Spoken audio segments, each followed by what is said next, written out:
Welcome everyone. Glad to see you on my channel.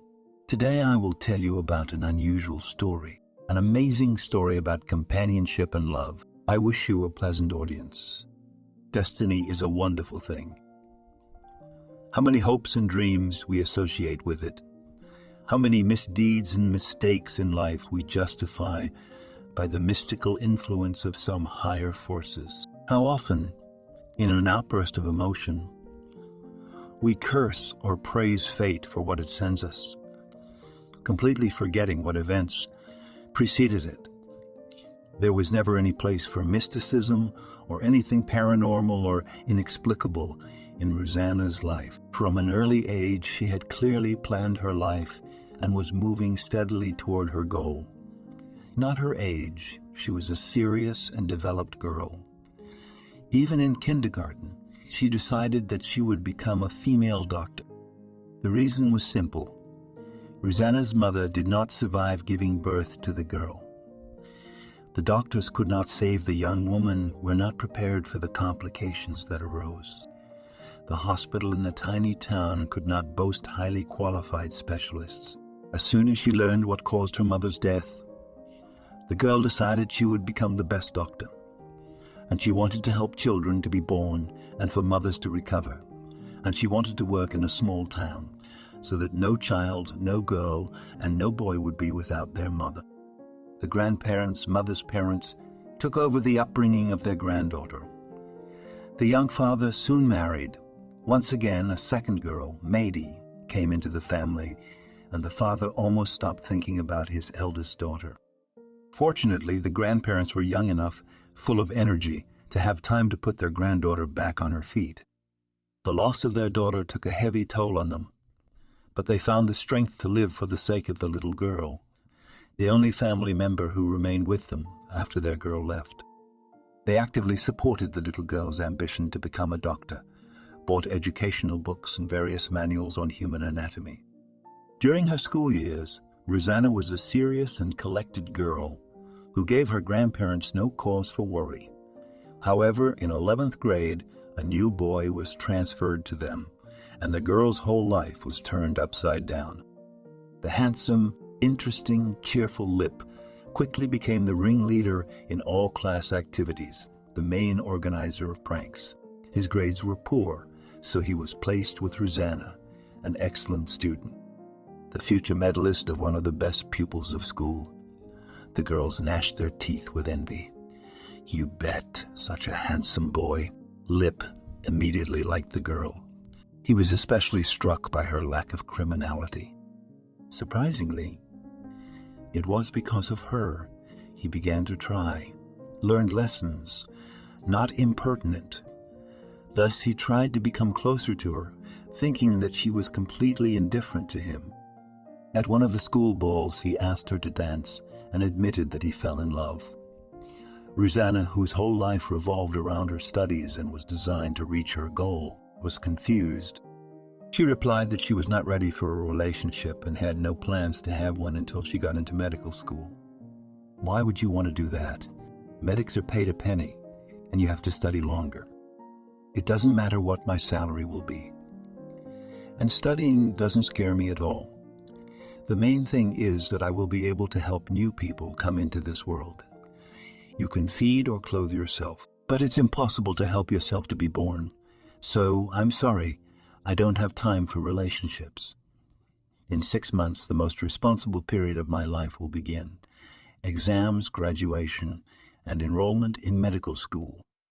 Lip seemed to understand everything and did not insist. However, he began to show increased interest in his studies, explaining it by the fact that he chose the university, which has a high pass mark and competition. However, his recognition was not in vain for Rosanna. She looked at him more and more and regretted that she had given up on a romantic relationship. Studying suddenly became uninteresting, and evening walks and gatherings of classmates were not so meaningless. Her grandmother noticed that something strange was happening to her granddaughter. Rosanna, have you been distracted lately? What's the matter? It wasn't a big deal. Just a little tired. Grandma, I told you, we have a new boy in class, Lip, They put him in with me. That's good. How is he learning? He's trying. His grades aren't great, though. His teachers say he's been getting better in the last month. They say it's my influence on him. Grandmother didn't need to be a witch to realize that her granddaughter had fallen in love, so she became dreamy and absent-minded. Fortunately, the boy turned out to be really very good. He took his studies seriously and constantly asked Rosanna to help him with the most difficult material. At school, he was always there for her, walking her home and sometimes asking her out in the evening. Rosanna's grandfather noted that this boy was a real cavalier. He never came to Rosanna empty-handed. A chocolate bar or a flower, even if it was plucked from the flower bed outside the neighbor's house, he always had it with him. Rosanna passed her final exams brilliantly for admission to the university of her choice, and the required score was even higher than she should have. Lip, in spite of his efforts, scored significantly less, but he scored far more than he had hoped for, and what the boy's teachers and parents were counting on. Everyone understood that the reason for his sudden interest in his studies was Rosanna. The boy wanted to go to the same university with her, to be near her. His grades were not enough for the same major Rosanna had chosen, so he chose a different major, a competition for which was not as high. At the graduation ball, Lip decided to try his luck and offer Rosanna to be his girlfriend again. There was no reason to refuse. She had passed her exams and earned the necessary passing score for admission, and she liked the guy more and more.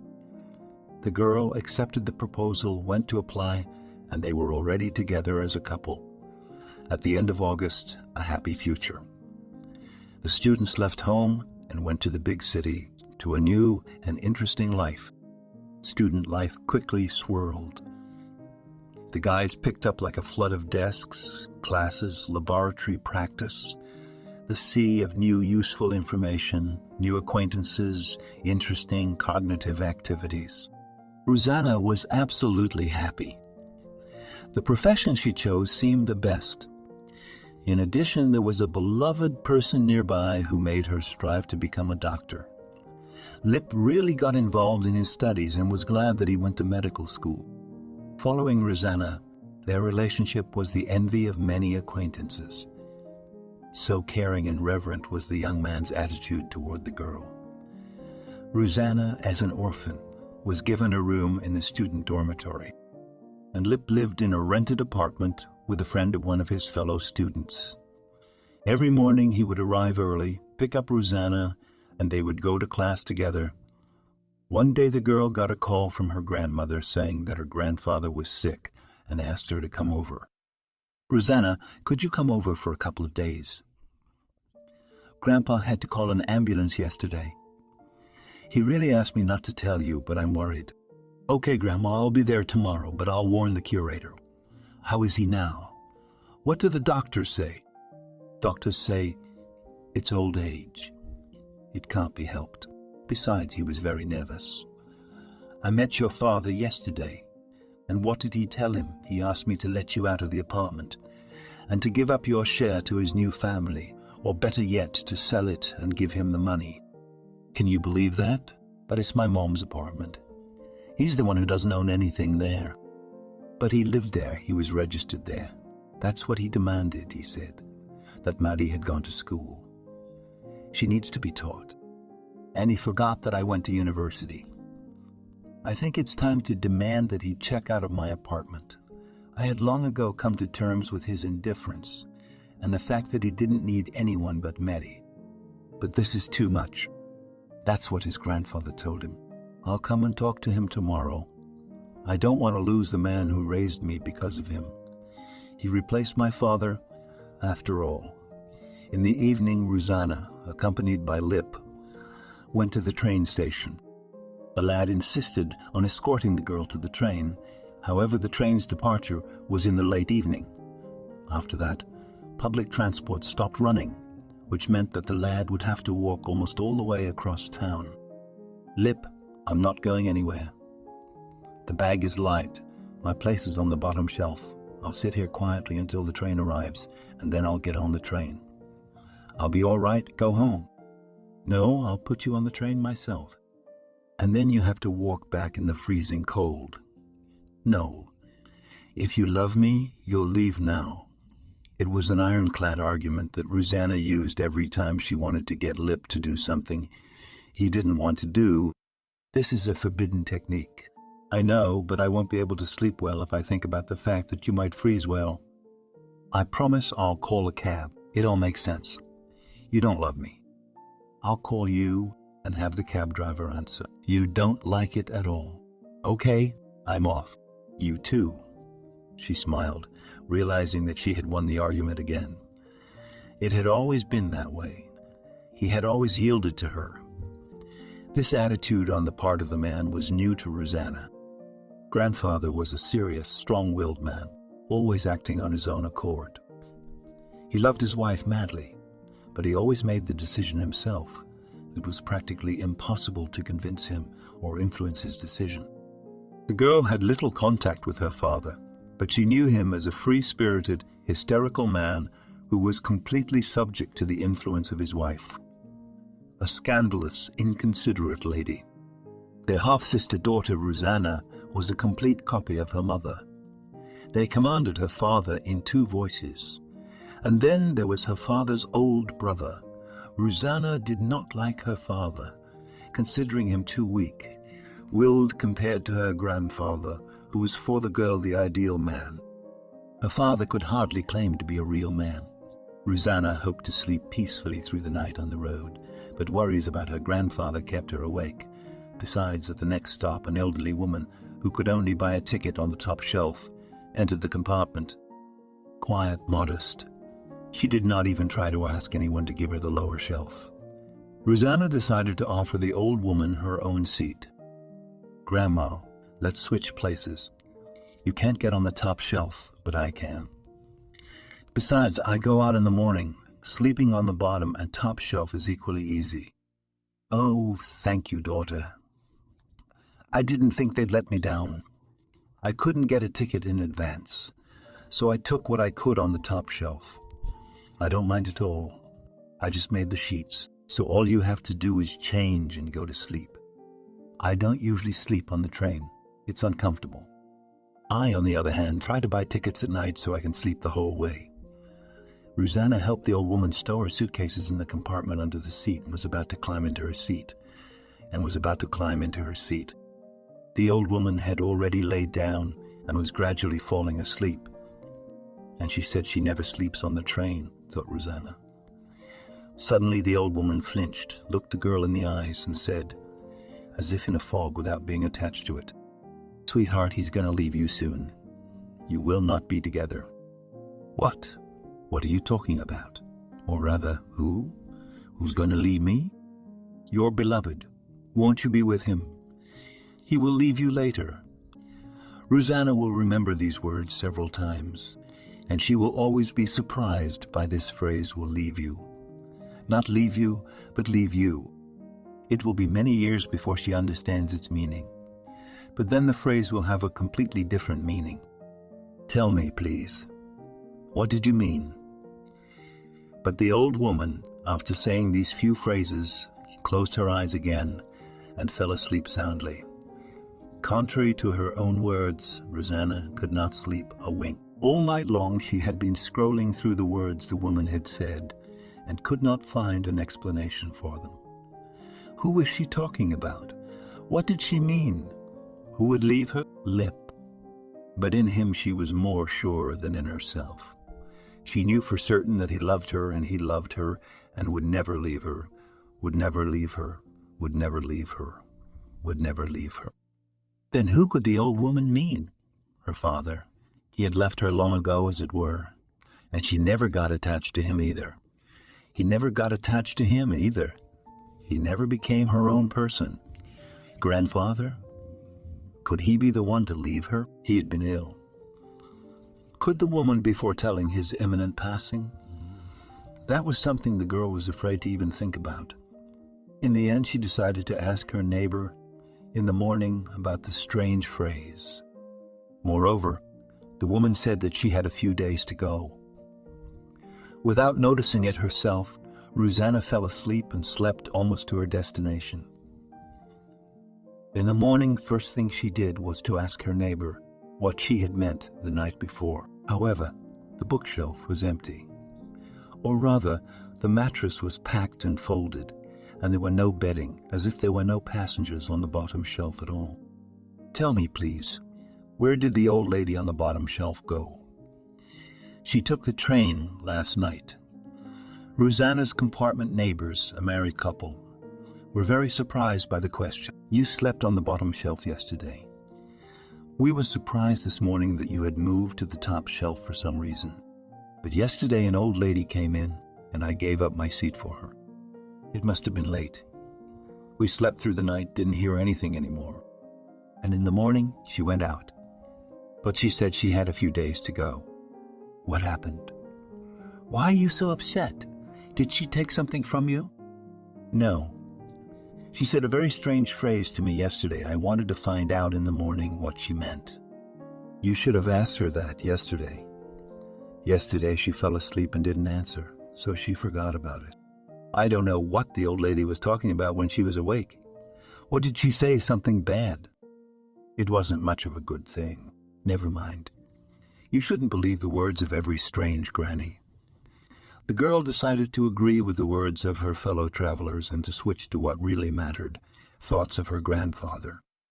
In the morning, Rosanna got off the train at her hometown train station.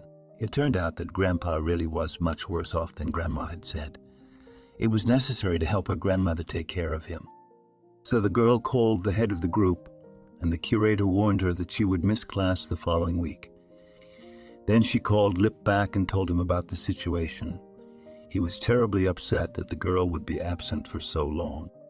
For the next few days, they rarely called each other. During one of their conversations, it seemed that Lip was talking strangely, as if he was very busy or upset. He listened indifferently to her story about her grandfather's condition, and then almost immediately curtailed the conversation, citing urgent business. Business was something Lip never had. Business was more important than Rosanna. In all the time of their relationship, he had never allowed himself to neglect her. As soon as Grandpa got better, Rosanna went back to school. Lip hadn't called in a couple of days. He didn't know she had arrived. When she returned to the dormitory, she ran into a fellow student who relayed that Lip had gone with his parents to Moscow for a week. What happened? Why didn't he tell me anything? I don't know. His parents came yesterday and took him away. He asked me to tell you that he won't be here for the next week. Don't call him either. He has something important to do, the boy warned. When he saw Rosanna dialing the number of her beloved, what's going on? He practically never called me while I was away. And then he didn't tell me he was gone. Rosanna, I told you what he said. For the next week, Rosanna lived a nervous life. She constantly waited for a call from the young man and dialed him every minute. The phone number was turned off. She sent him 1,000 messages, but they were all hanging off the sent list. What was going on? She asked herself over and over again. 2 weeks later, she received a message from Lip. Rosanna, I'm sorry, but we're breaking up. I have another girl. I'm leaving for good. I don't love you. I'm sorry. That's the way it is. The girl's first impulse was to run to him, demand an explanation, scream, curse, and cry. She called, but the number was switched off again. The caller was unavailable. For the 100th time, she repeated the recording of the operator's girl. It seemed to Rosanna that even in the voice of the answering machine, she heard some sort of irony. Like, don't call him. He left you. Having her pride, she could not back down with dignity. She didn't want to back down. She didn't want to back down. She didn't believe he couldn't. He just couldn't do that. He loved her. She was sure. She questioned all his friends and fellow students about what might have happened to him. It turned out that just a couple of days after Rosanna left to visit her grandfather, Lipa had left the university. He said he was going abroad. One said he was going to America. Another said he was going to Europe. None of them had heard anything about his new girlfriend, but everyone was very sorry to see him go. After all, he was really interested in his future profession. Often in practical classes, he asked that research be done on him. Height, weight, vital capacity of the lungs, G and leaf, new strength. He was interested in everything. One day they were learning how to determine the blood type, and the lab technician said something to Lip. After that, he went to some hospital several times, and then his parents came to see him. The guys couldn't tell Rosanna anything else. She called him every day, leaving long messages on his answering machine, crying and asking him to come back and explain why he had done this to her. She was already in a critical condition. The terrible news. Grandpa had left this world. He decided to permanently evict Rosanna's father from her apartment. But the new family of the former son-in-law was not going to give up. The law was on the side of Rosanna's grandfather. Her father was discharged from the property by the court, and he had no right. But he poured so much dirt and insults on the former relative, which the elderly man with a heart condition could not bear. The news led to a nervous breakdown. Rosanna did not attend her grandfather's funeral. Once in the specialized clinic, she withdrew into herself, stopped communicating with friends, became nervously suspicious. The girl penetrated, became a shadow of herself, hated Lipa with all her heart. Her heart broke, became a refuge for hatred as strong as the love she used to feel for the guy. Friends and friends tried to help pull her out of this state, seriously fearing for her life. It took the girl several months to come to her senses. She asked not to allow anyone to visit her, to see her friends, her classmates, her mutual friends. It was intolerable. The grandmother herself was unable to support her granddaughter. After her husband's death, she became ill. Rosanna persevered. She was able to cope with the burden that fell on her. Several times she remembered that old woman. Lipa had predicted her departure. After the hospital, Rosanna realized that she no longer wanted to return to the life she had had. She no longer wanted to become a doctor.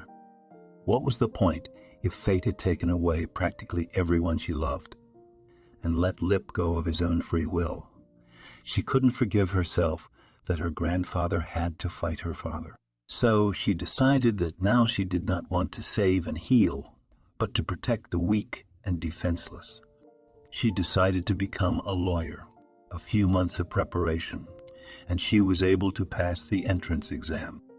It turned out that getting into law school was even easier than medical school.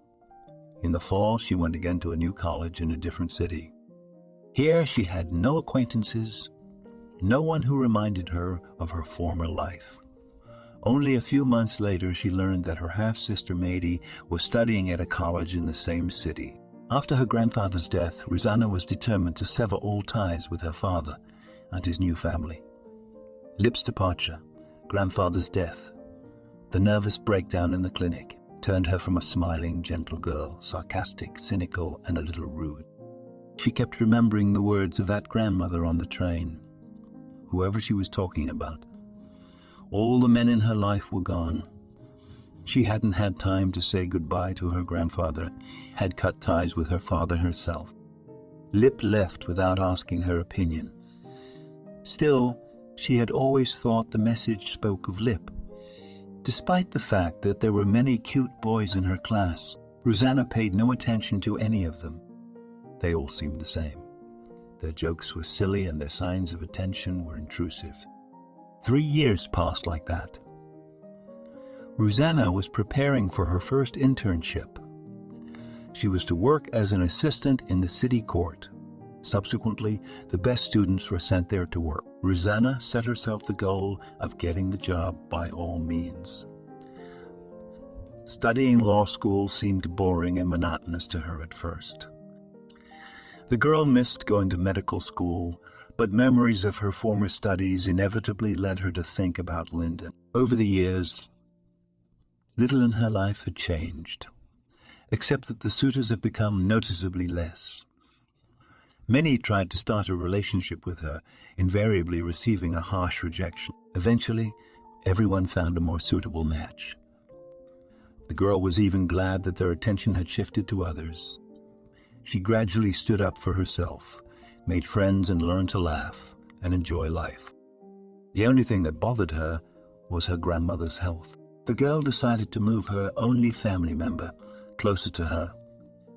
She sold her apartment and her grandmother's apartment, buying in the city where she studied. A new place to live. A new place to live. Now she didn't have to live in a dormitory, and her grandmother was always around. In addition, after the sale of the apartment, she was no longer bothered by her father, who considered it his property. Ruzaf, it's about time you started dating. As the years go by, you'll be 22 soon. This wasn't the first time Grandma had had this conversation. She was worried about her granddaughter's loneliness, and the fact that the girl wasn't interested in anything but her studies. Grandma, I don't want to talk about it. Rosanna tried not to be nervous and not to upset her grandmother, who had become very insistent lately. Grandma, are you feeling okay? Don't change the subject. I feel fine. I don't. Usually you start talking about guys when you feel bad and are afraid to leave me alone. Yes, I'm afraid. Who will you stay with when I'm gone? Will you outlive me?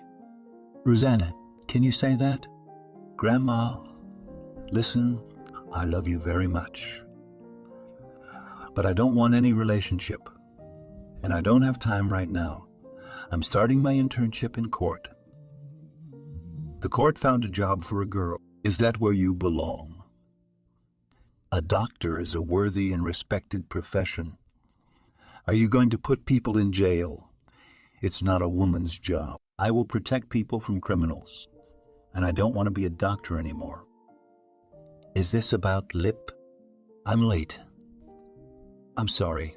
I didn't mean to hurt you. Have a good day. Grandma, I'll be late. I don't need to cook. There's soup in the fridge. Don't forget to eat. I'm not a child. I love you, Grandma. While Rosanna carefully avoided touching the subject of her ex-boyfriend, the sale of the apartment severed all remaining ties with him. All of their mutual friends had gone elsewhere. They only met in their hometown once in a while. Now Rosanna didn't have to go there, which meant she didn't have to see them. She put a stone armor over her heart, trying to forget forever the one whom she loved so much and who had treated her so disgustingly. The trial proved to be quite an ordeal for the girl, soft and kind in nature. The girl had a hard time enduring court hearings, at which real family dramas played out at times. The first few days she would come home and for a long time could not come to herself from what she had seen and heard. Abandoned children, division of property, mutual claims and accusations. She thought it was her life filled with grief, disappointment, and loss.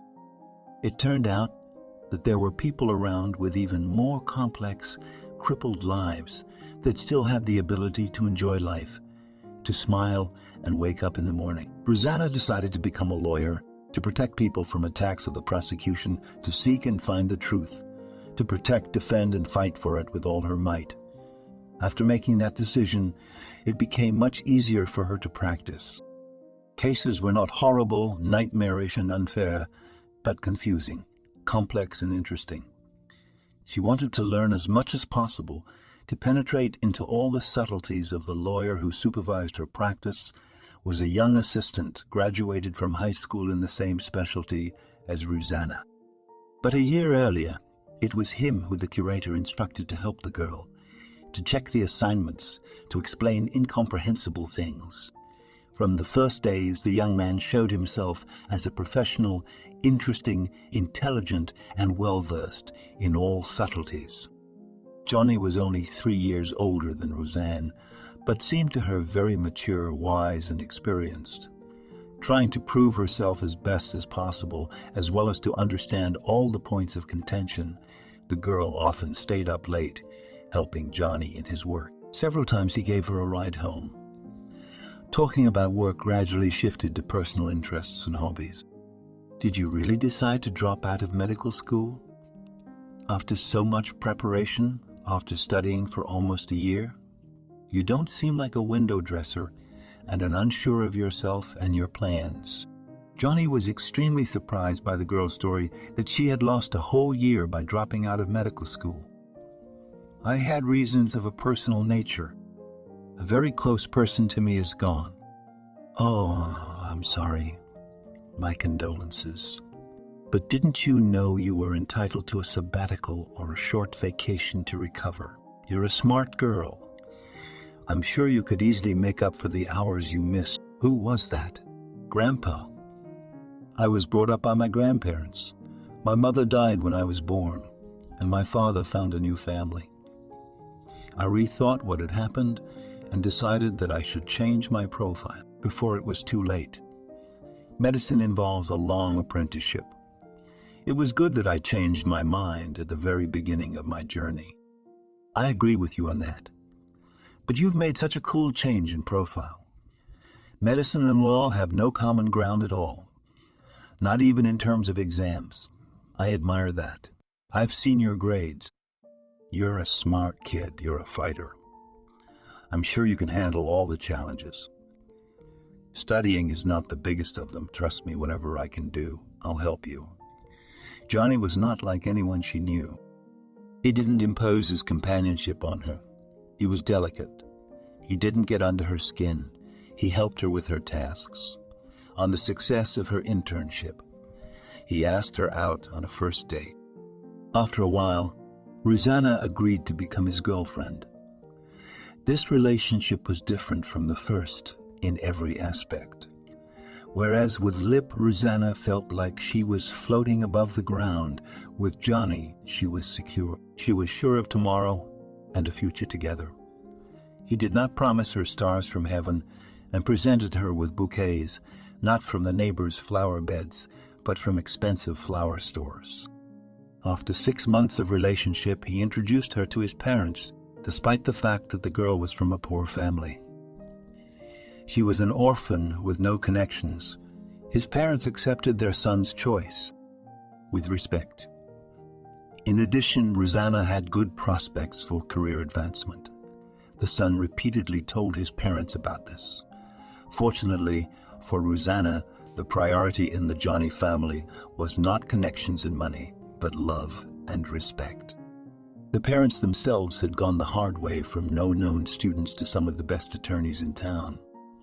When the son, who had never talked about any girls at home before, began to talk about a new intern with enviable regularity, the parents realized soon they would have to think about getting married.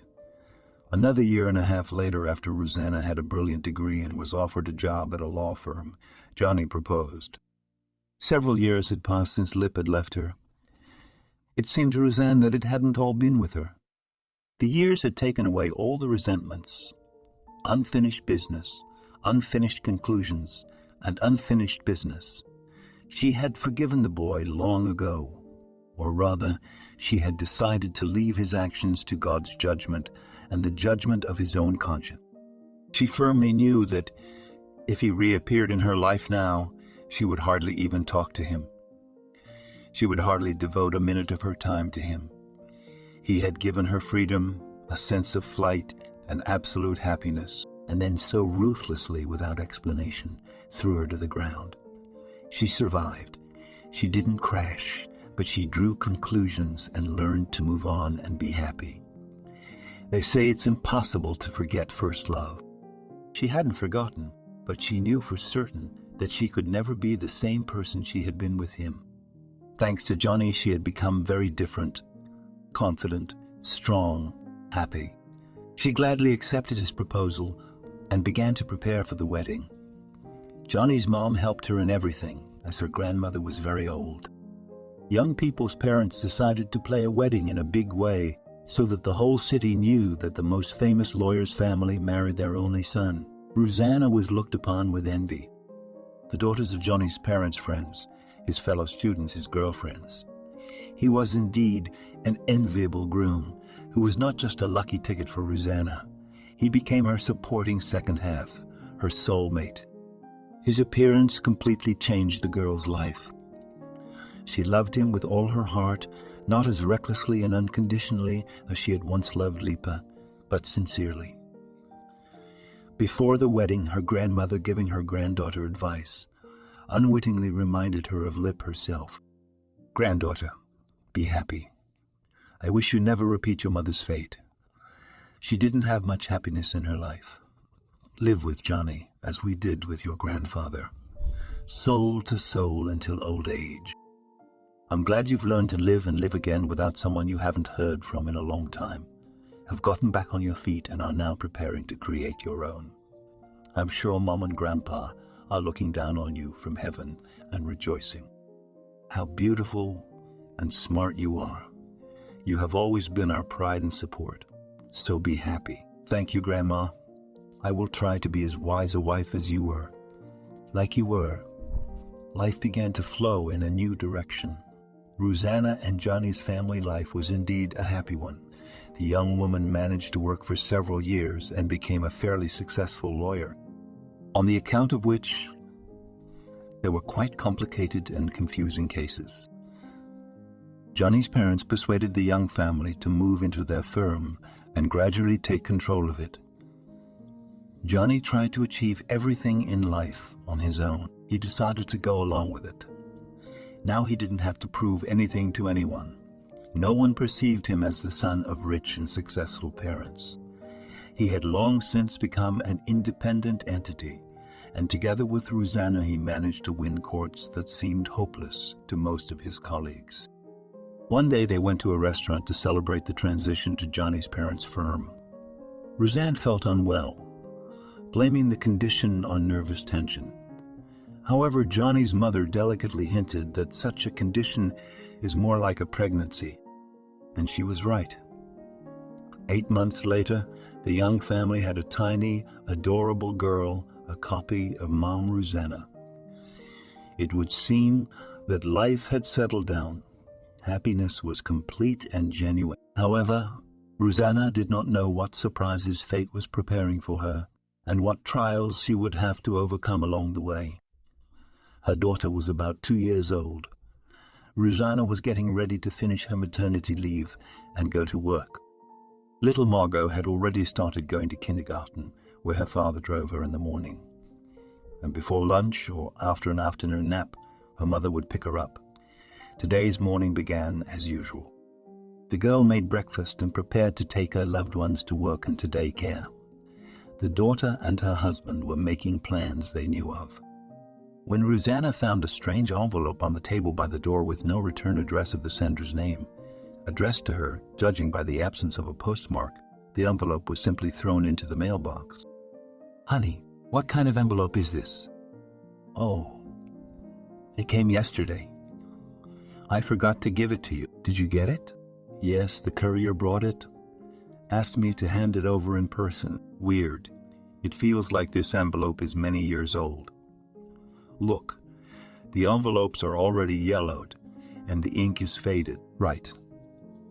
Let me see what's in it." "No, it has my name on it. I'll read it myself." "Okay, but you'll have to tell me, won't you?" "Of course." "Rosanna, are you all right? Are your hands as cold as ice?" "It's the letter. Let me open it myself." "Don't. I think I know who it's from." He knew from her eyes.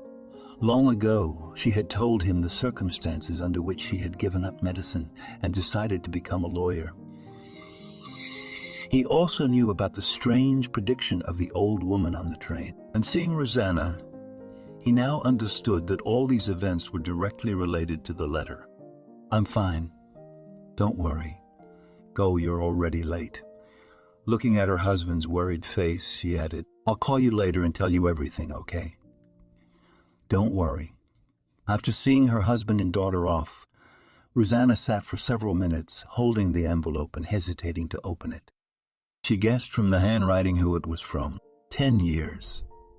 My God, 10 years had passed since he had disappeared from her life. It seemed as if those years had flashed before her eyes again. How many events, how many emotions, How much energy? She even grinned. You decided to explain something. That's funny. He hadn't been able to find a few phrases to explain it at the time. Now he sent her a letter. The only thing that confused her was the fact that the letter looked old. It was as if it had been written 10 years ago. Rosanna decided to make herself a cup of coffee before opening the envelope. She caught herself thinking that she was diligently postponing the moment when she could read the contents, or maybe throw it away without reading it. She told herself, "My life has been settled for a long time. I don't even think about it for a long time. Why would I need it? What could he tell me?" Finally deciding that the letter might contain information about their acquaintances, Rosanna opened the envelope. Inside was a long letter written in Lip's beautiful hand, despite his poor academic record. His handwriting was always calligraphic. Rosanna joked that doctors never had such beautiful handwriting. Perhaps his profession had failed to mar his handwriting, or he had chosen to do something else. She read the first lines with an ironic smile on her lips. The letter was indeed from Lip. He was writing, "Hello, my love. If you got this letter, it means you're a good girl. Good girl, my strong girl. It means that all is well in your life. You were able to survive my betrayal and move on with your life. It's been 10 years since I wrote you that message. Believe me, it wasn't easy. I was never able to tell you to your face what I had decided to write about. I left in silence, leaving you nothing but a wretched message that I didn't love you anymore, that I had found someone else." My God, how absurd. What a terrible lie. This letter. I'm writing to you on the train. My parents and I are going to the capital for a checkup. They're still hoping for something, and I already know exactly what the doctor will tell me. I must be a wimp and a coward because I could not find the strength to meet you and tell you the truth. That is why I am writing this letter, and you will receive it in 10 years, when you are an adult, when you can understand and forgive, when there won't be a memory of me in your life, when my place will be taken by someone who will be the best and most beloved for you, when you will learn to be happy again. For 10 years I've been sitting here trying to imagine what you've become. You've probably been a serious, experienced doctor for a long time now, with dozens, maybe hundreds of successful births and healthy babies to your credit. I have no doubt that you graduated with flying colors and became a top specialist. I lied to you, and I'm not looking for an excuse. You deserve the truth, but I couldn't. I guess it was fate's way. I know you don't like to write it off as fate. You're sure a man makes his own luck. But in my case, fate or an evil fate determined the course of events. Do you know what the hardest thing was after I wrote you a letter? Listening to your endless messages on the answering machine and not answering you, hearing you crying, asking you to explain. To hear all this and not say anything, not picking up the phone and not answering your messages. I am writing this letter now and I am crying. I know you don't like or understand men's tears, but believe me, I have a reason. Don't think ill of me. No one can see my tears. The thing is that in one of the practicals, the teacher's doctor found something strange in my blood test. He suggested that I undergo an examination to clarify or rule out the diagnosis. Unfortunately, his fears were confirmed. The doctor said I had a brain tumor, an advanced stage. The doctor honestly told me that I only had a couple of months left. Can you imagine? I won't even be able to see you pass your exams brilliantly and go to your grandparents in the summer. Somehow, you went from being a shy freshman to a confident student and then a doctor. I'm sure you'll be the best of the course. Now we are going to Moscow for another examination. My parents hope that there they will offer me some kind of treatment, suggest surgery, chemotherapy, or radiation. But I no longer believe that. As you can see, I didn't go anywhere for good. I didn't go anywhere for good. I didn't love the other one. And how could I?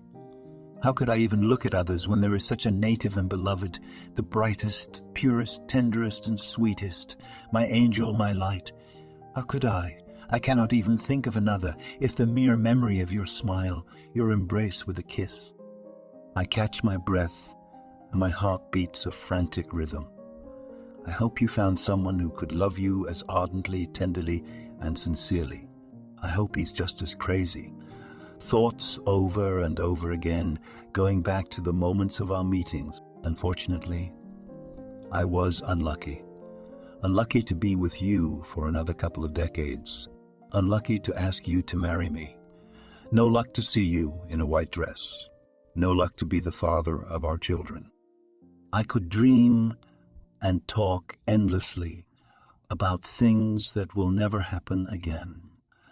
I hope you have it all now, a loved one, a job, a family, a husband, children, love, all that I will never be able to give you. I sincerely wish you happiness, because I do not want you to suffer and be tormented by memories. And before that, I want you to see me slowly fade away. Leaving you is a hell of a sight, believe me. I've seen enough of the likes of me while I was being examined. I wouldn't wish that on even my enemy. And you are a pure angel, and you don't belong in this hell. I asked my parents to leave me in Moscow without looking at my departure. Very rarely do people with my diagnosis leave easily. More often it is the agony of dying to share with loved ones. I don't want that. I am leaving, taking with me the memory of you, of those priceless days that fate gave us, for better or for worse. I know you too well. I know you couldn't have been any different after me. You would have lived in the past, stuck in it like a swamp in Vyatka. I saw a story like that. It was told to me by a woman in the hospital. She had buried her husband when she was young, and she couldn't live without him. She lived on his memories. Slowly she faded away. Eventually, after 15 years of living like that, she got sick herself. I met her when the doctors discharged her home to live out her last days. And you know, she was glad. Glad that her agony would soon be over, that she'd soon see her husband. I don't want that. I don't want your life to be spent suffering and waiting to die. I want you to live greedily, joyfully, living every minute as if it were your last, that you are not afraid to take risks, to change your life, to make important decisions and to do rash, foolish things. There is only one life. It's worth living it tastefully. My beloved soulmate, I love you sincerely and will love you to my last breath. But I cannot and will not and have no right to bind you in any way. It's better this way. I'm sure you wouldn't agree with me. You'd argue and scold me. And I can't argue with you. I'm always going to be on your good side. So please forgive me and try to understand. The last words were read by Rosanna, who was choking back tears.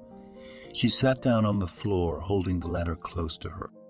How could he decide everything for her to leave? Not to let her live together with him. All the minutes, hours, days marked to him. She was awful. Angry at him, even angrier than she had been then. 10 years ago, she wanted to tear and throw, to beat the dishes, to scream, to destroy everything around her. But she knew it wouldn't get any easier. Maybe she shouldn't have read that letter. Her life was so peaceful, so perfect. It seemed like a betrayal now. It wasn't him she had betrayed, it was her. She was able to move on with her life, to be happy, carefree. And he was slowly fading away somewhere alone, without support, without support, without support, without support, and memories. And she decided to go to him immediately. She quickly wiped her face with her hands, jumped up and ran around the house, pulling out her bag chaotically, throwing random things into it. Suddenly she froze in the middle of the room in front of the big mirror and looked at herself, where she would go to see the Hill of Earth. She had been a medic, albeit briefly. She knew no one was waiting for her anymore. She could go to his parents, talk to them, find out how he lived, explain herself, make excuses. But what good would that do if Lip was gone? For all those 10 years she had been recovering, had found a new profession, lived, loved, got married. She had an urgent need to call her husband. She promised she would tell him how she explained her condition, as if sensing from a distance that she needed support. Her husband called. "Honey, how are you?" Johnny's voice was agitated. I don't know. I have to go to my hometown to talk, to explain, to go to him. Rosanna spoke confusedly and hurriedly. "I'll be right there, but I'll pick up the car on the way." She was still capricious and didn't want to go. "Who?" "I'm on my way." On the way, the man decided to stop at a drugstore and buy something to calm him down. He did not know for sure if he would need anything, but it was worth it to be reassured. Rosanna hung up the phone and stared at the screen of her cell phone for a few minutes in silence. What was she talking about now? With whom? How had it happened that she was so collected, strict self-confident, suddenly became like a weak-willed sorpus? By the time her husband and daughter arrived, Rosanna was still standing in the middle of the room, clutching the letter to herself. Her husband saw her and was horrified, pale with trembling lips, crying. She resembled a faint shadow of herself. The man's first impulse was to call his wife's grandmother, but he was afraid to disturb the old woman, who had given up a lot lately. He carefully took his wife into the room, laid her on the bed, took the letter, made his daughter warm milk and his wife tea with mint. Mechanically performing these actions, he fought with himself not to drop everything and start reading the message that had put his spouse in this state. She told me that this is exactly how she felt when her 18-year-old girlfriend was dumped by the guy she loved. That's when she ended up in rehab. Fortunately, that episode did not affect the girl's future life, and there were no bells ringing in all those years until today. The letter was on the table, and Johnny could catch a glimpse of the individual words. Beloved, sickness, death. He didn't like that combination at all. But first he was determined to make sure his beloved girls felt well. "Honey, I made you some mint tea. Just the way you like it. Have you read it?" "No." "Read it. I can't do it by myself. I'm not strong enough to deal with this alone. I'm afraid the same thing will happen as it did then. Only now I don't want to go to the hospital, but I can't handle it. Sweetheart, don't worry. I'll help you. We'll get through this. Just a minute. I'll be right back." He went back to the kitchen, got a sedative, a letter, and turned on the kitchen TV to his daughter's cartoons. Rosanna didn't encourage watching cartoons over meals. But now there was an emergency. He persuaded Rosanna to take a sedative and drink tea. He hugged her and stroked her like a baby until she fell asleep. Only then did he decide to read the letter. It took him much less time. Within minutes, he already knew that there was another guy who loved his girl as much as he did. He felt no jealousy. Judging by the letter, that one was long gone. But he wanted to help his wife out of it and didn't know how to do it. He called his parents and asked them to take his daughter away for a few days, explaining that Rosanna was ill. He quickly packed up his daughter's things, and his granddaughter was ready when her parents arrived. Johnny's parents loved their little girl, but they seldom had the opportunity to be with her for more than a day. Rosanna was a very responsible mother and did not trust her child to anyone else. Johnny's parents realized something serious had happened to her. Once their son gave their daughter away, they warned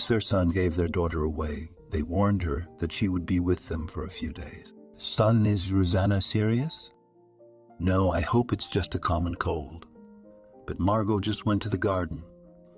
She's afraid of catching it. That's why I decided to come to you."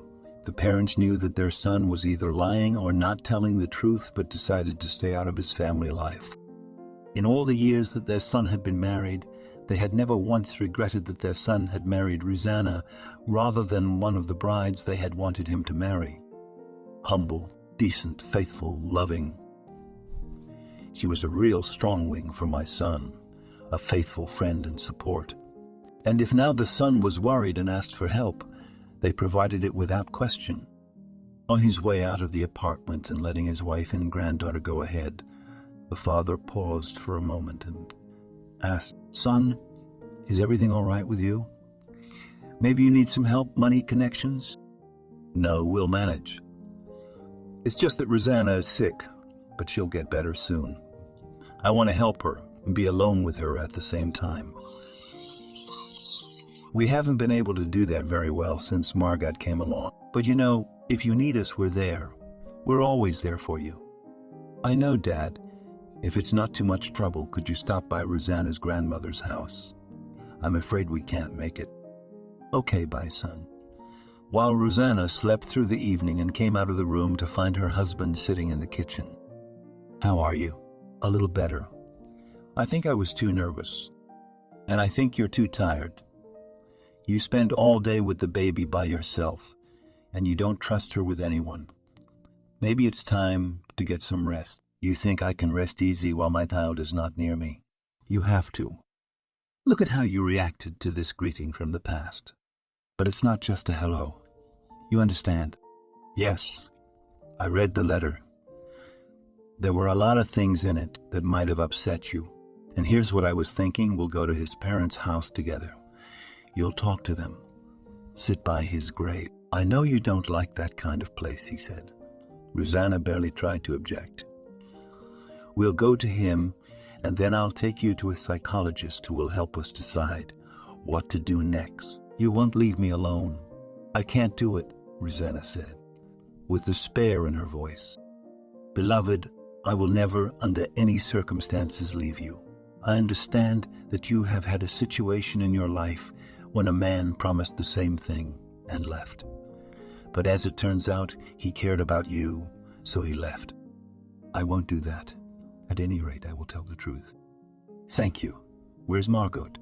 "She's at my parents'. They must be happy." With a smile, Rosanna said immensely, "They were especially pleased with my idea of taking a little vacation and spending it together. Mom is just thrilled. She's already looking for a nanny to help her with Margot. A nanny. But you know Mom has a lot of things she can't cancel. The nanny will look after Margot sometimes. Don't worry, she'll be thoroughly vetted." "I'm not worried. Your parents raised you, and this is the best demonstration of their pedagogical talent." "I wouldn't think so. They raised me strictly, and Margot is spoiled. I know that too, so don't worry. We're leaving tomorrow. I've already contacted Lip's parents. They remember you." "Thank you. I guess I really do have a happy destiny, since she sent me you. No, I'm sure it's my good fortune. After all, I might not have met you. If you had become a woman's doctor, I wouldn't have had a chance to meet you." "Why not? You'd get married and your pregnant wife would come to me, and I wouldn't stand a chance. After all, you're a very serious and principled girl." Johnny laughed. In the morning, they went to Rosanna's hometown. They found Lip's parents. They remembered Rosanna and tried to get their son to tell her everything. But he was adamant. They partly agreed with him, but they thought the girl still had a right to know. They showed Rosanna where Lip's grave was. In the evening, as they bid them farewell, Rosanna decided to leave them their son's letter, even though it was addressed to her. She had another life of her own, and they had nothing left. She saw that nothing had changed in their lives in the past 10 years. They were like that woman in the letter, living in the past and just waiting to join her son. Rosanna understood. Lip was right to keep her out of it. If he could have, he would have kept them out of it. But not everything was in his power or his strength. After the trip, Rosanna felt much better. But she still decided to visit a psychologist to help her understand herself. Already after the first session, it became clear that her urge to control everything and take responsibility for everything was gradually wearing her out. It was decided to continue therapy, but later. In the meantime, to go on a couple of days' spontaneous vacation to a place where it was just the two of them. A week later, they returned, rested, and rethinking some aspects of their marriage. Upon their return, they decided that Johnny's mom's idea of a babysitter wasn't such a bad idea for the girl. It was high time she got back to work and stopped thinking only about how much her little daughter ate. Besides, the woman had already managed to choose a nanny. For Margot, Maudie was only a couple of years younger than Rosanna, but she knew how to get along well with children. She had a professional education. Surprisingly, like Rosanna, she dropped out of medical school in her first year and went to teacher training. An interesting coincidence for a Johnny mom. I think Katya even looks a bit like you. Margot is so friendly with her. Where's Maudie now? I'd like to meet her. She and Margot are out for a walk and will be back soon. If Rosanna had any doubts when she saw Maudie, her doubts dissipated. Maudie, little Margot's nanny, was none other than Rosanna's paternal sister. Apparently, this fact she concealed from Johnny's parents. Her sister's acting skills were so great that she didn't even recognize her sister, allegedly. But Rosanna had a vague suspicion that her sister's appearance in her home was a mismatch, a well-planned sequence of events. Hello, Rosanna. The innocent expression on her sister's face should have indicated that she was unaware of whose house she had taken a job in. However, Rosanna remembered her sister and her mother well, and her father never made any secret of the fact that his second wife was much closer in spirit to him than Rosanna's mother had been. Quiet, modest, inconspicuous. The second wife was a woman of practicality, pushy. It is said of her that she will not let go of her own. It was with her that Rosanna's father came up with the idea of taking away his daughter's apartment, which had never belonged to him in the first place. It was because of this claim, grandfather was gone, that Rosanna could not forgive her father and his new family. No one but her husband knew that she had other relatives besides her grandmother. Rosanna felt a vague uneasiness about her sister's arrival in the house. She could not clearly say why she was against it, but she knew for sure. Nothing good would come of it. Hello, ma'am, let's not pretend we don't recognize each other. Rosanna said harshly. Why was your mother-in-law surprised? Rosanna, have you met Maudie? Yes, we know each other. She's my paternal sister. We haven't spoken before, she added, seeing my mother's and husband's faces widen in surprise. Wow. I also thought, who does she remind me of? Do you look a lot alike? Yes, we are like my father. Rosanna, what a coincidence. I didn't know she was your daughter when I applied to be her nanny. It was very hard to believe when Rosanna and her mother-in-law found themselves alone. Johnny's mother asked her daughter-in-law, Rosanna, did I get that right? You don't want Maddie to work for you? Yes. I can't tell you the reason, but I have a bad feeling about this. Tell me, what is your relationship with your father? None. When my mother was gone, her parents took me in. My father practically disappeared. Got married out of my life. Maddie was born. He had practically no contact with me. Only occasionally he showed up and made attempts to take away the apartment where he lived with my mother and where he was registered. Was it a shared accommodation? No, it was my mother's.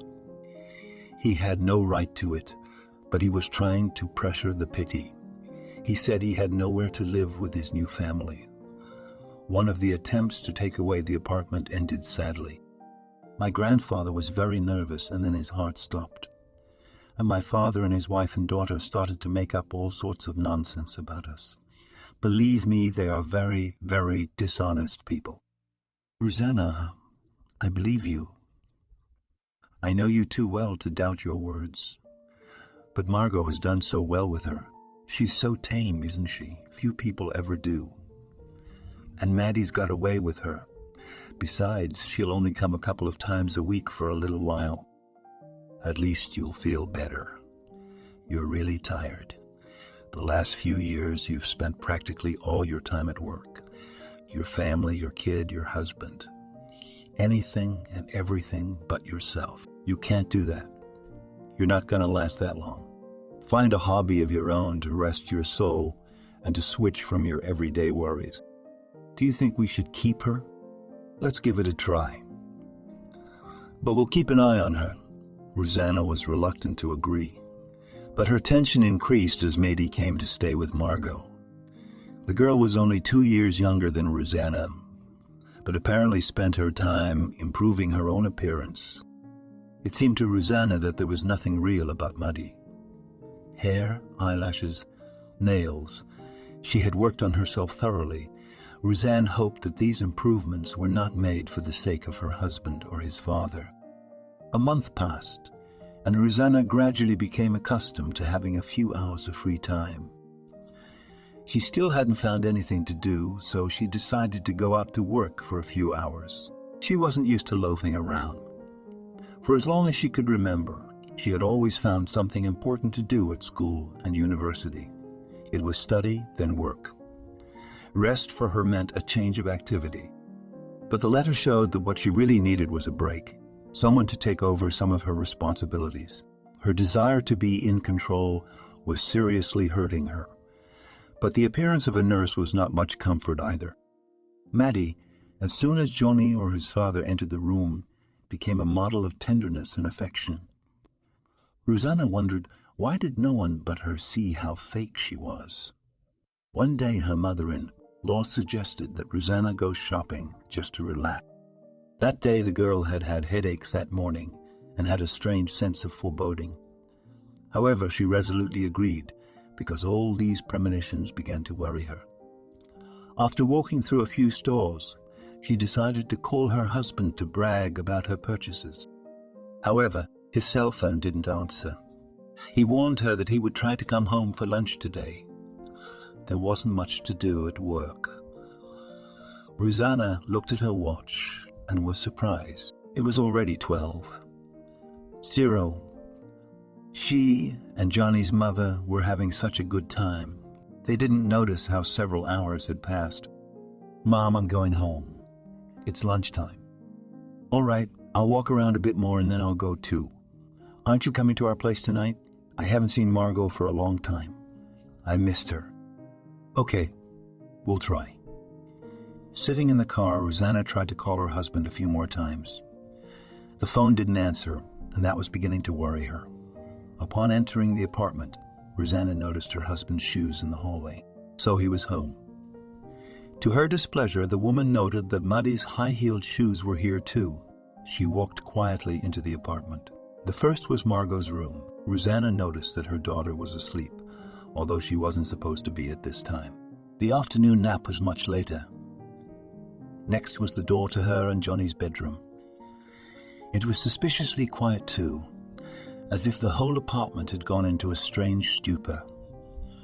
When she opened the door, Rosanna found her husband lying on the bed, wanting in Maddie's arms.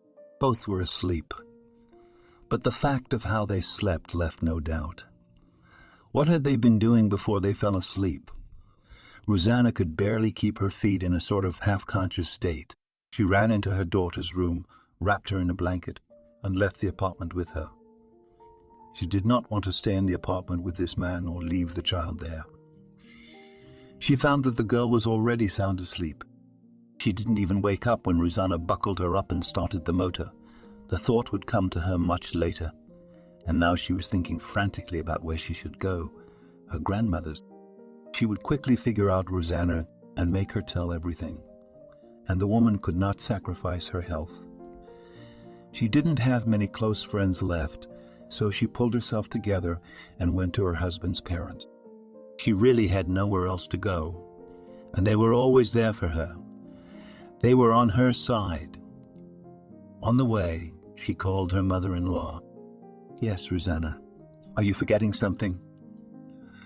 "No, I wanted to ask you. Are you home already? Masha and I are coming over." Asia and I are coming over? Of course you can. Why do you ask? Why so early? Isn't Johnny at work?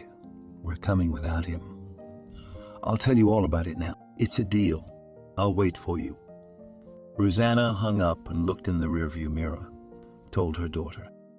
Well, there you go, Margot. We're spending the night at Grandpa and Grandma's house tonight, and it was only at this point that she noticed that the girl was still asleep. It was strange. After all, the child had never been known for sound sleep. On the contrary, her daughter slept very sensitively, waking up at any rustle.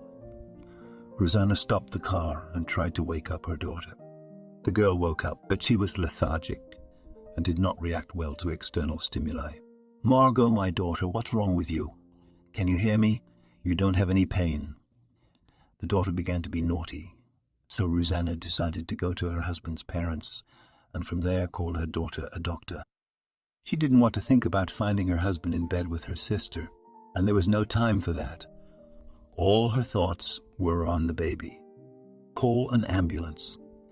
Rosanna ran into the apartment with her daughter in her arms, trying to rouse her daughter as she went. What happened? What's wrong with Margot? I don't know. When I got home, she was asleep and didn't wake up. Not even when I put her in the car. It's like they gave her a sleeping pill. She doesn't respond to me. Rosanna's voice almost broke into a scream as Johnny's father called an ambulance and described the situation to the doctors. His wife turned to the woman. Where's Johnny? I tried to call him, but his phone doesn't answer. He's busy. The woman spoke harshly. Then she looked into her mother-in-law's eyes and added, with my sister. The woman understood what her sister-in-law meant, but could not believe it. The ambulance would come within 10 minutes. The doctor told her not to let her sleep, to wash her face with cold water, and to stir her up. When he saw his wife and daughter-in-law, he asked, What happened? I missed something. We'll wait for the doctor. If necessary, I will take Rosanna and Margot to the hospital myself. And you go to your son and talk to him? What is he doing? Explain what happened. I caught Johnny in bed with my sister. That can't be. I'm sure he would never do that. And yet I will go. But I'm sure of his innocence. He loves you, he said, turning to Rosanna. I thought so too, until today, pronounced the woman, trying to hold back the tears that ran treacherously just after she wiped them away. Johnny's father left, and they were left waiting for the doctor, who arrived quickly enough. The doctor could not determine what was going on with the girl and offered to go to the hospital and deal with it on the spot, to take blood tests and undergo the necessary examinations. Fortunately, Margot visited her grandparents quite often. Johnny's mother quickly gathered everything they needed and went with them in her car. At that time, the husband's father arrived at the apartment and found his son alone in the kitchen. It seemed that the son had been drinking all day the day before. His face was swollen. His eyes looked like they were flooded with blood. Son, I see you're having fun here. Dad, I'm not in the mood for jokes right now. I don't know what's happening to me. I came home for lunch, had some coffee, and then I don't remember the rest. I woke up with a terrible headache in bed with Mady, but I'm pretty sure nothing happened between us. She said Rosanna saw us, took our daughter and left. I tried to call her, but I couldn't. The phone was off. I wanted to go and look for her and Margot, but I feel really lousy. Son, don't you remember anything at all? Not at all. After coffee, I passed out. When did you wake up? It's been hours. Apparently, Rosanna really saw you. She came with Margot to see us, but the girl wasn't feeling well. We called an ambulance. Her mother went with them. How is she? Did you call them? What about her apparently poisoning? And I think I know what you're thinking. That cunt slipped something to the baby and me. I'm going to grind her to a pulp. Now you're the one who needs help. I'll take you. Johnny really didn't look his best, so much so that his father decided to send him to the hospital. On the way, the young man began to complain of suffocation. In such a situation, his father did not tell him the purpose of his arrival. Already at the clinic, Johnny had an allergic attack. Fortunately, the doctors were able to respond quickly. A blood test showed that he had an overwhelming amount of a powerful sedative in his blood, which triggered the allergic reaction. In the evening, Johnny's mom and dad called to share the news. "How are you doing? How's Margot?" "She's fine now." Can you imagine? They took her blood and told her that someone gave her some very strong sleeping pills. They use it to calm down violent patients in the hospital. Where did it even come from? I don't know. But I know for a fact that Johnny wasn't cheating on Rosanna, and what she saw was staged. What do you mean? It's a good thing I got there in time to take Johnny to the hospital. He was having an allergic reaction. He almost died of asphyxiation from the excessive amounts of sleeping pills in his bloodstream. And something tells me that he and Margot were on the same drug. I wonder who gave it to them. Do you think it's Mady? What an asshole. I agree with you on that. She put her son's and her granddaughter's health and life in mortal danger. I'm not going to let her get away with that. Tell Rosanna everything. Tell Rosanna everything. Tell her that Johnny is out of danger, and I need to talk to our nanny. And I think that conversation will happen at the police station in the morning, leaving my daughter at the hospital in the care of my mother-in-law. Rosanna went to the hospital to see Johnny.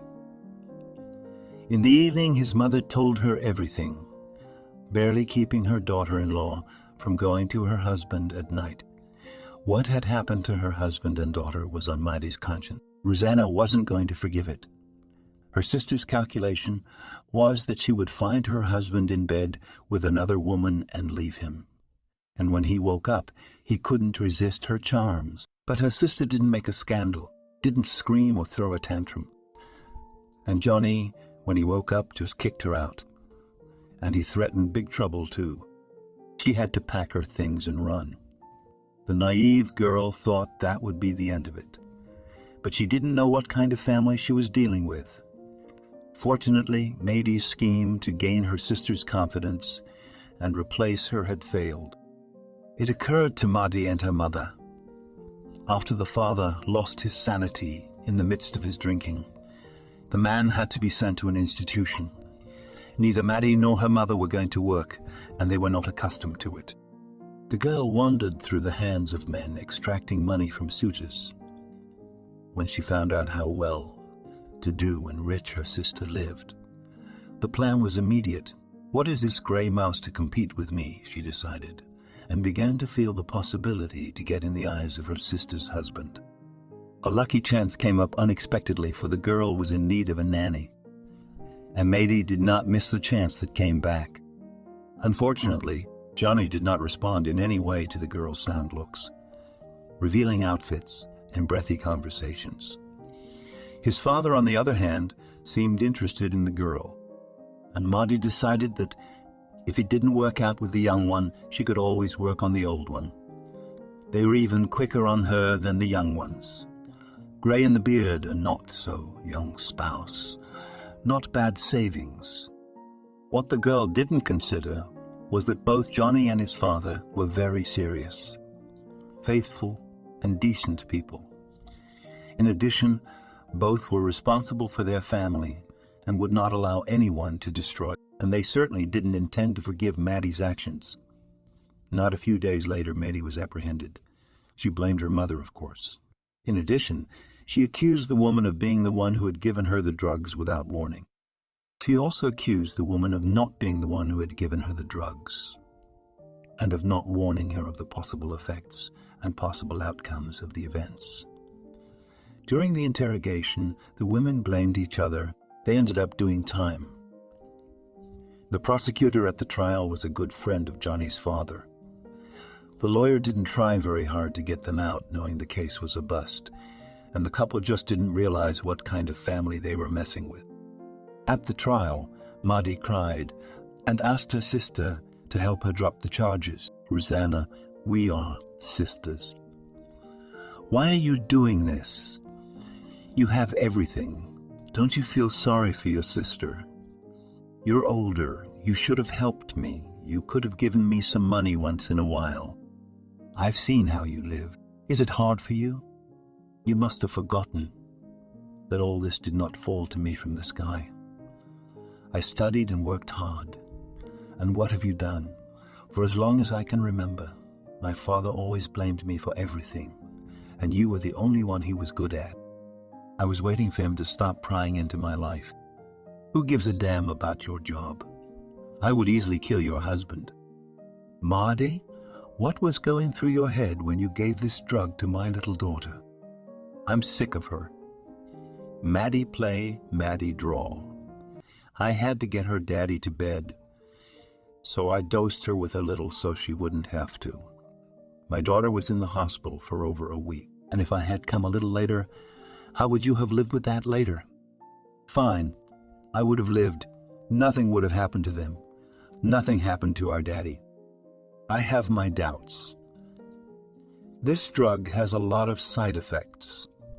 I wouldn't be surprised if he started having health problems too. What's the problem? He's been drinking for years and nothing has happened to him. Now I had to admit him to the hospital. Who's gonna work? Me? No way. And you were counting on spinning my husband and living happily ever after? Well, yes.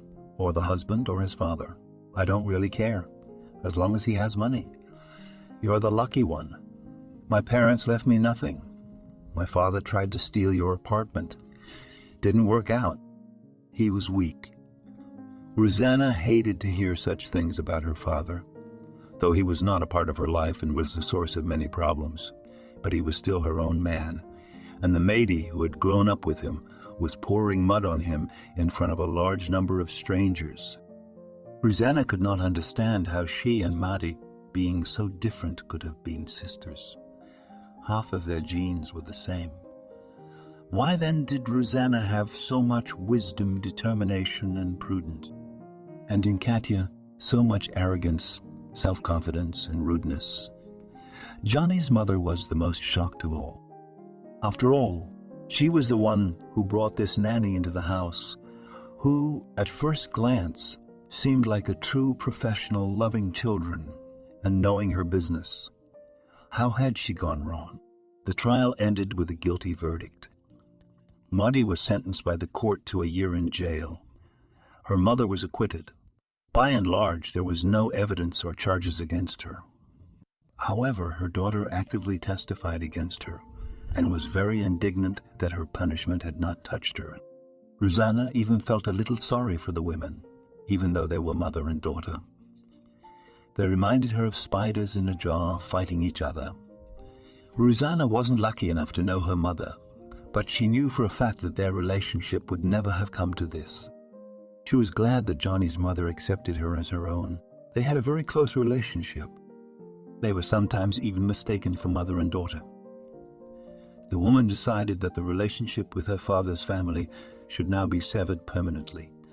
If Maddie saw nothing wrong with her action, there was no telling what she would do next time. And from her father's experience, who hadn't rested until he'd led her grandfather to his grave, Rosanna knew this family wouldn't just leave her alone.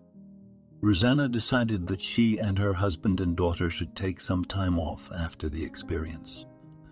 The past few weeks had been too eventful, and her worries about her husband and daughter had taken their toll. They had really taken their toll on the woman. She gave in to the entreaties of her parents and husband, who decided to send them on vacation. The choice fell on sunny Italy. Neither Rosanna nor Johnny had ever been to that country, promising quite a variety of adventures for 2 weeks on the sunny coast. Delicious food and wine take your time touring the beautiful sights. Have done their business home. The family returned rested, tanned, and visibly cheerful.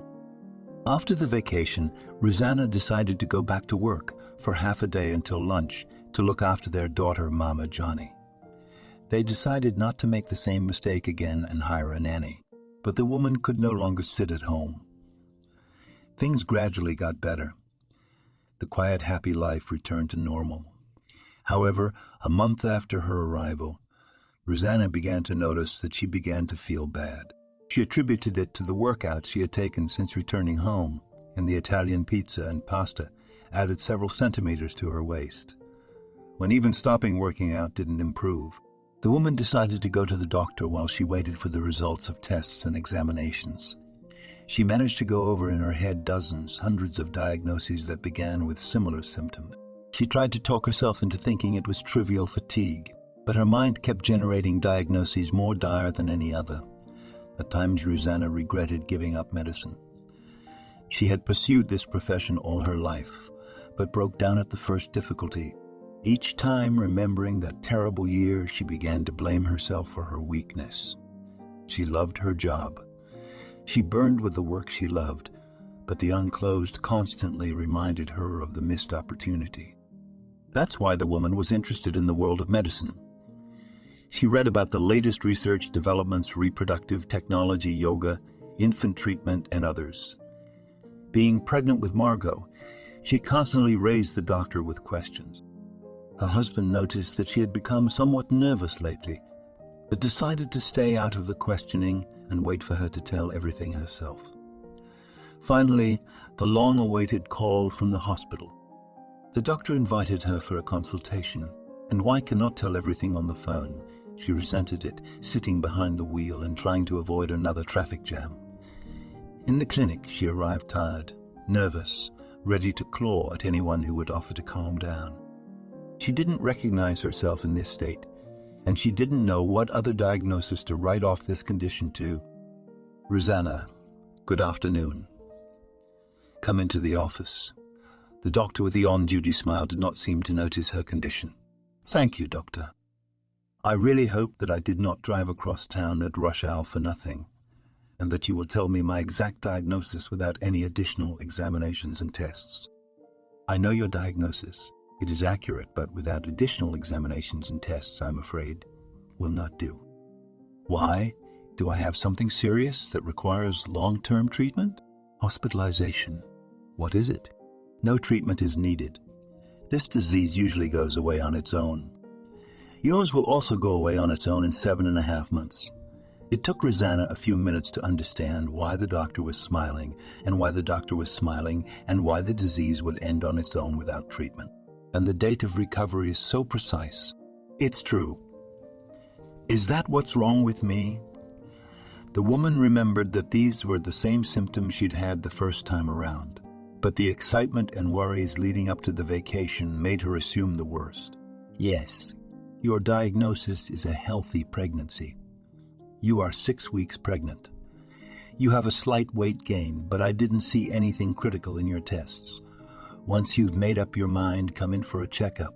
We are waiting for you in our clinic. In the evening, Rosanna told her husband about her bad feeling, the examination and the trip to the doctor. Fortunately, his non-pregnant brain thought much faster, and he himself guessed at what caused his wife's ill health. Fortunately, he wasn't. In the morning, they called to make Rosanna's parents and grandmother happy. And exactly on time, a sturdy, handsome boy was born, whom the happy mother decided to name Tom.